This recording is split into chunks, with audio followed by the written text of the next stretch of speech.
आता पाहूया राजकीय विश्वात काय सुरू आहे त्या संदर्भातल्या टॉप 9 बातम्या।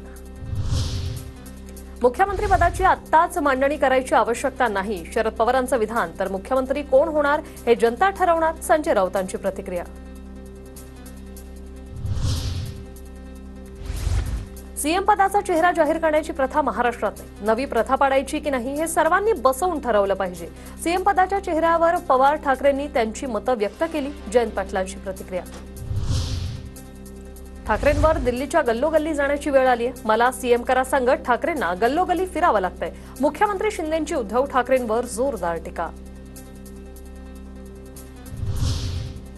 भाजपला दंगली घडवायच्या, दंगली घडवण्याची जबाबदारी भाजपवाले पोरांवर टाकतात, बाळासाहेब थोरातांचा भाजप नेत्यांवर आरोप। नड्डांच्या उपस्थितीत माझा पक्षप्रवेश, गिरीश महाजन आणि फडणवीसांचा माझ्या पक्षप्रवेशाला विरोध, एकनाथ खडसे यांचा मोठा खुलासा। वरिष्ठांनी जर खडसेंचा पक्षप्रवेश केला तर त्यांना थांबवणारे आम्ही कोण, उगाच आमचं नाव घालून सोयीचं राजकारण करायचं, खडसेंच्या आरोपानंतर गिरीश महाजन यांची टीका। निवडणुका डोळ्यासमोर ठेवून आमचा नेत्यांना जेरीस आणण्याचा प्रयत्न आहे, देशमुखांवर दाखल केलेल्या गुन्ह्यावर जयंत पाटील यांची प्रतिक्रिया।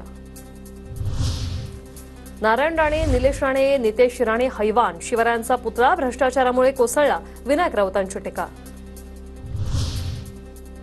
राज्यपाल नियुक्त 12 आमदारांसाठी इच्छुक उमेदवारांनी शिंदेंची भेट घेतली, नंदुरबारचे माजी आमदार चंद्रकांत रघुवंशी यांनी शिंदेंची भेट घेतली। विधान परिषदेच्या 3 जागा शिंदे गटाकडे येणार असल्याची माहिती।